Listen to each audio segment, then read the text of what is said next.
Rashee Rice, Kansas City Chiefs wide receiver Rashee Rice, was driving the speeding Lamborghini involved in a six-car crash in Dallas on Saturday, in which two people were hospitalized with minor injuries.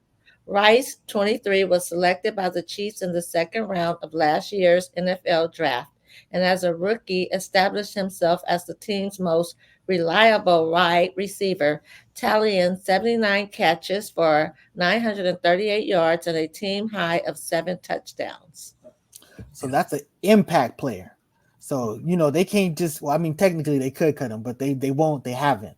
But I I thought he mean, was cut from the team. I thought he was too, but as I've been looking on for it, I haven't seen anything that verified that. And the He fact was that their best receiver. yeah, he's the best receiver. So as far as I know, they're just he's gonna have to deal with whatever punishment they mete out.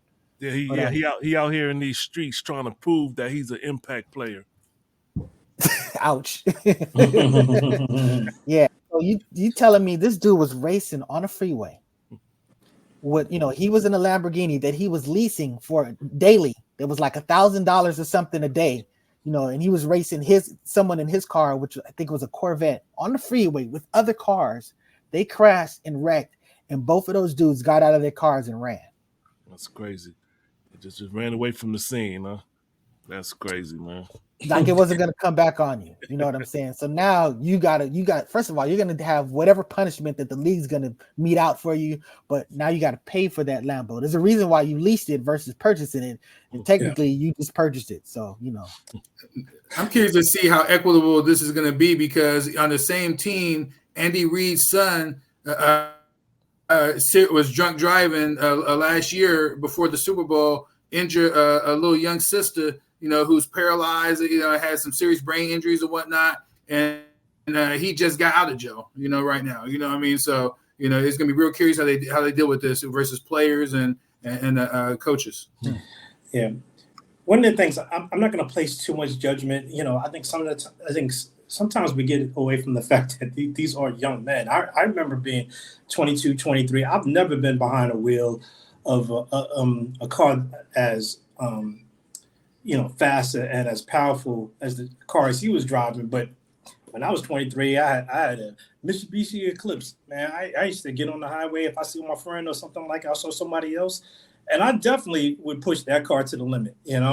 By God's grace, I never got myself into an accident, but I know the feeling of having my foot on the floor, racing, on a highway, and then having that split second where something crazy happens, where there's like an object on the highway, and then you feel the movement of the car, and I was able to catch myself without it flipping over and not having, the circumstance that wait a second would happen to him. Victor, let me ask you something. Would you do that now?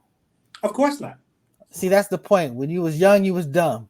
Yeah. And as we're telling you that there's real repercussions for this type of thing. This is one of the reasons why I've always had issues with movies like Fast and Furious, because to me, youngsters see this type of stuff and then they want to be all speeding up, pulling up on somebody, looking somebody like Tyrese is doing, without right. And I understand as adults we can look at entertainment and treat it as entertainment, but children I shouldn't say children, young adults, young people, they don't have the perspective of everything, because there's repercussions to this stuff. There's a lot of things that you do that you suffer for the rest of your life for things that you do. And let's add in with a limitless amount of disposable income at the same time. So, that's another factor. You're young, and we can all go back and think about, all the things that we did. And then just think about just adding a couple of zeros to our options. That's a whole different ball game. That's a whole different ballpark. And if you don't have like that father, that mother, or whoever, a good support system that really grounds you, now you're a complete loose cannon, being a young person with, a lot of money at your disposal, to really kind of make these erroneous young decisions. Well, like brother Charles X had mentioned in the pre-show when we talk about what happened with the Raider receiver. I forgot what his name was, but this dude was speeding, Yeah. and I mean he killed that lady and her dog, and I mean he split the car in half. And I mean this dude was another. He was a top prospect, a burner, Yeah. fast dude. I mean he had Yeah. a whole future in front of him, and threw all that away with this. So you got to understand there are consequences and repercussions to the things that you do. So it's just not okay that you weren't smart enough or that you just weren't whatever. Just the bottom line is you look like you about to say something, Mr. Footex. You about to say Yeah, something? yeah. The brother name was Henry Ruggs the third, and he Yeah. got 3 to 10 years in prison for the fatal DUI crash in Las Vegas. And kicked out of the league. And this is at the very beginning. So you understand this is what you're risking. So again, I'm not gonna say that when I was young I didn't do something stupid.